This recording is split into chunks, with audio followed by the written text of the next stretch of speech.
Hello, friends. Hope you're doing well. These are the Bass Quail Hunter Boots. I got these on a freaking steal. I got them for quite cheap. Now, I think a lot of people just pick them up. In fact, they probably just sold out. They're put on the Frugal Male Fashion Reddit because they're 70% off plus an additional 15% off. So their MSRP is around 350. I got them for about 83 or something plus tax. I would say that I've actually been looking at these boots for a very long time. Since GH Bass released their 1876 capsule collection, I've been intrigued by these. I love classic hunting boots. I love traditional outdoorsman boots. The ones that are still made, obviously Russell Moccasin, are just still killing it in just the most hardcore traditional way.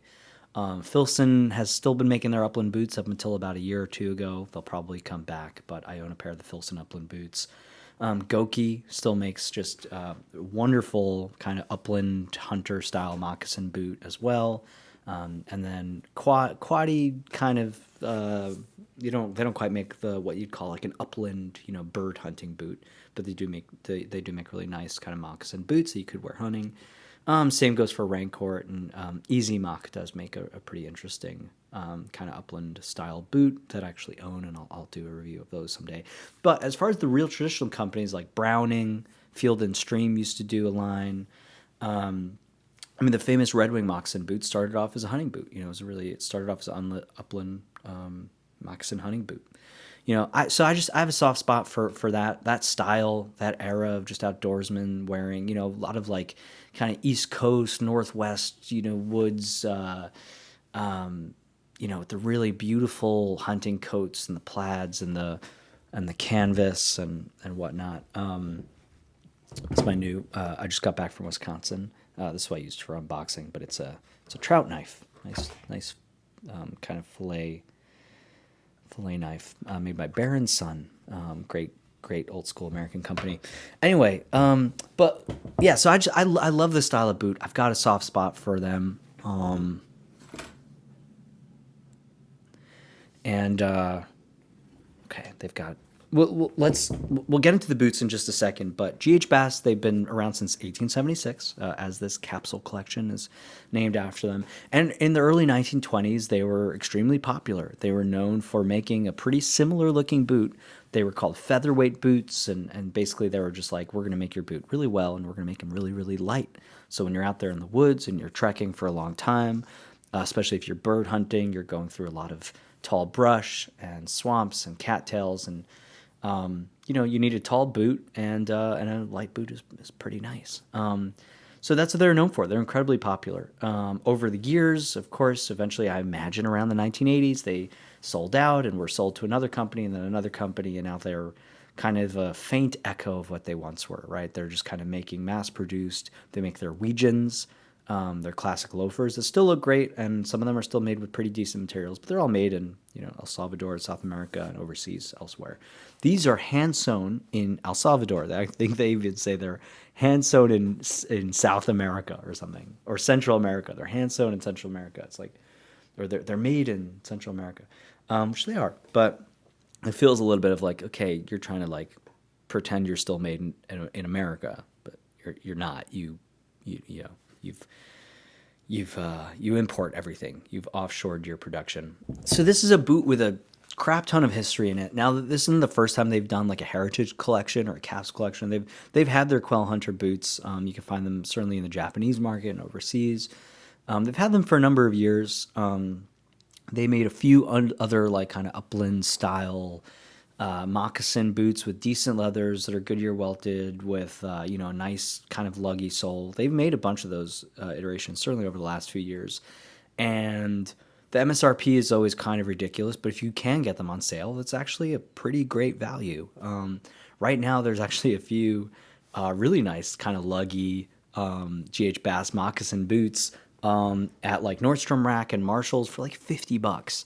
And that leather is like pretty decent. It's a real semi-full grain, probably combination tanned cowhide with pull up and a leather welt, decent outsole, real genuine hand sewn moccasin construction. So pretty amazing if you're going to pick, one of those up for $50 or $65. I think there's only a few small sizes left.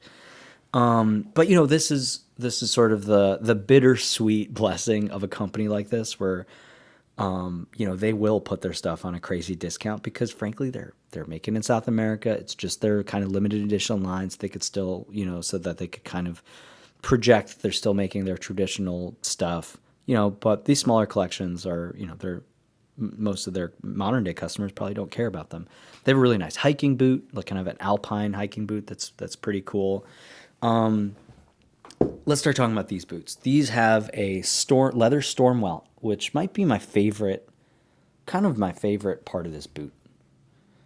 Beautiful 360-degree storm welt. There's your welt joint. Relax, everybody. It's gonna be, it's not gonna be perfect.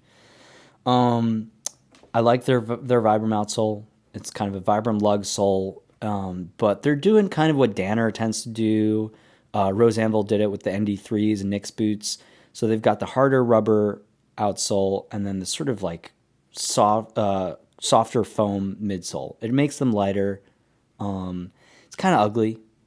I don't like this line. I just don't. I think this should have been black, but this is sort of like a brown, and then you have the black and then a dark brown. I don't know. I don't, it's not terrible. Once I break them in, I won't care, but it's not I don't love the look. I really like the stitching. Now these are hand sewn. These are hand sewn traditional way. They're not made in Maine anymore. I don't know if they were ever made in Maine. I imagine they were, but where most of the modern day hand sewn construction is being done in Maine, except for Russell moccasins, which are made in Berlin, Wisconsin. But these are hand sewn with these waxy threads, really thick waxy threads, and this is a genuine moccasin construction where this leather piece wraps under, and then this is a separate piece of leather. Now, they say that there's a double layer leather midsole. I don't believe them. I don't think so. I think they mean that there's this, when it wraps under, is considered a midsole. And I think that's it. I don't see another leather midsole. Maybe this is a leather. I don't know. I don't think so. And on the inside, there's just kind of a leather topped foam insert that's sort of glued down. It seems okay. It's got, breathability, those holes, and decent arch support for a boot like this. Yeah, I like the minimal branding. The stitching's all decent. The leather is very, very nice. That's also, I'd say, that's a real star of this boot. Just a classic chocolate combination tan pull-up leather. They don't say where it's from. Probably Mexico. If I had to guess, it's just a Lafarque leather. But it's really, really nice. It's just as nice as some of my brown chrome XLs. It's very, very thick. It's unlined in this part. Now, the tongue has just a horrible, horrible, horrible... I think it's fake leather. I think they say it's leather lined.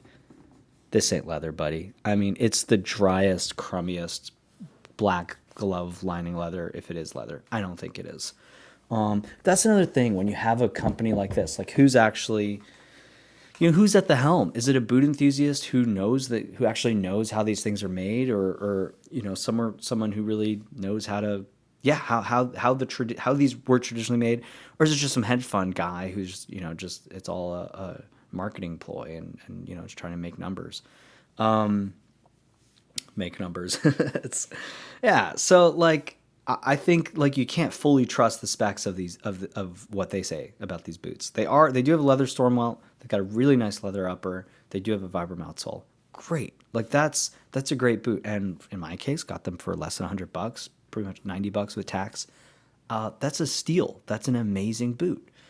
Wouldn't it be sick if they actually made these capsule collections, since it's not the main part of their production? Wouldn't it be great if they made them in the U.S.? They could easily, just have Quaddy make them for them, or Rancourt, or someone up in Maine, and or I think Easy Mock has their own little factory now, Yucatan. I mean, go make them there. You're going to charge an arm and leg anyway for it. It's not going to be the main part of your business, and you'll get more, credibility. But that being said, then, well, I would have bought them probably for the full price or close to it. I would have paid next to $400 for a GH Bass Quail Hunter boot that's made in the USA. I mean, they could also just made it better in El Salvador. But these aren't bad boots either. I'm torn. I love the history. I love the allure. I love the heritage and the story of these boots. If I'm doing my job well, I'll be inserting just old ads from the 1920s and 30s and 40s of the original boots, of the original Quail Hunter boots. But, if I bought these for the full price, I think I'd be quite disappointed. They've got a little dainty backstay. Not, yeah, they do the job. I will say I always love the little hole from the lasting process. Yeah, double stitch, Puritan stitch. Now this seam I don't fully understand. Like my Russell moccasins don't have this. Is it that this is a different piece of leather, or is it because this is all one piece of leather coming around, right? And this goes under, it wraps under. So I don't know. Is that the same piece of leather, but they make a seam there and then they put it under, skive it down, and stitch it? I don't know. Not sure. But yeah, the leather's really nice. Just chocolatey brown, light and dark burgundy sort of variations. It's a beautiful leather. I like this bet. I like, there's no weird top coat. It looks like leather, The lining is truly, truly horrible. Let me see if I can. Yeah, look at that. Just horrible, horrible. But it's just, it lines the tongue. I don't know if it goes down there. But yeah, the history of this boot is so cool. I wish companies, when they do their little heritage line, like, wouldn't it be sick if LL Bean had a heritage line and did them right? I think it'd be really cool. This is a fun heritage line, but it's like, I think they keep missing the mark. You're going to make it outside of America, and you're going to make it like it's just going to be missing a few special things.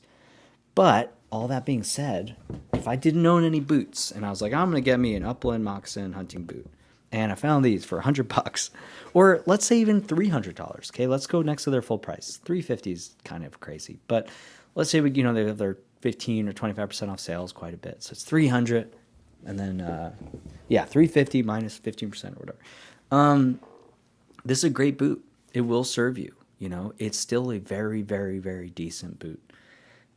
There's a lot to like about it. The perfectionist in me right now is going like, come on, you guys could have done better. Just to get a little shading difference. That's like a light tan brown, dark brown. They could have done better. And doesn't that bug you? The lining here just feels, I mean, you could hear it. It kind of feels like paper. And then listen to that.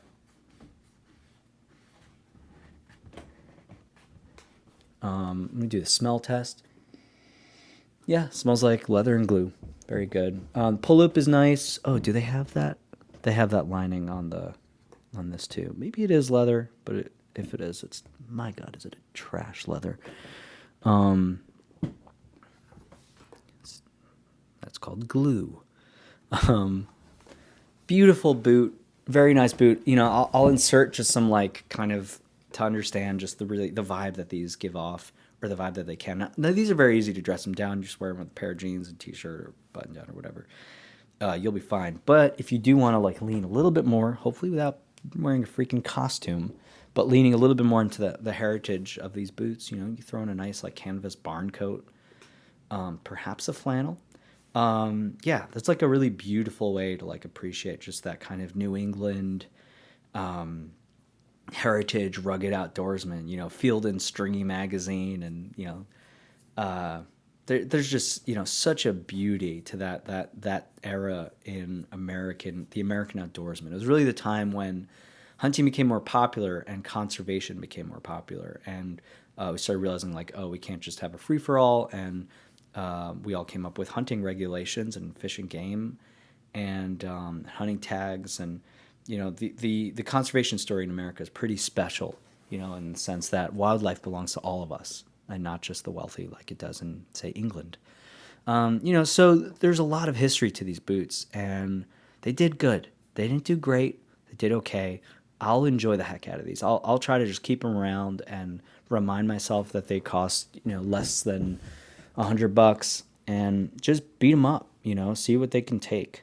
Nice Puritan stitch, decent single stitching, hand sewn leather storm welt. This is my favorite. It really is my favorite part. It's just a beefy storm welt.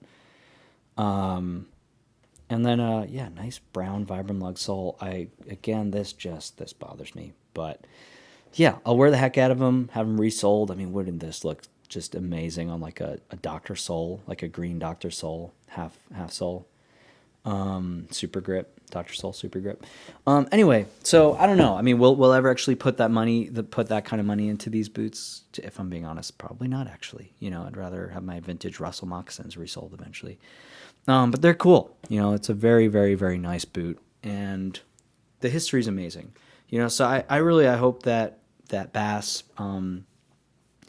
keeps messing with their heritage collection and keeps playing around with it, because I think that there's a lot of beautiful history there.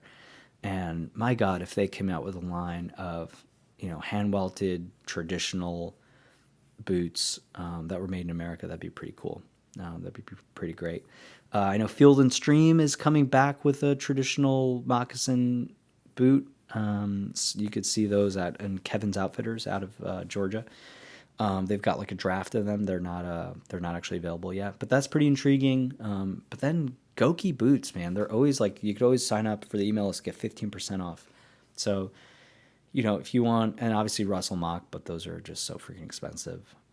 So yeah, these are very cool. I'm grateful for them. I'm gonna enjoy them. They're just a great example of a good boot, and we'll see how they actually last, But again, a lot to like. Got a few problems with them, but they are lovely, and I'm gonna enjoy the heck out of them. I'll wear them and enjoy them. Anyway, God love you. Hope you're doing well, and have a great day.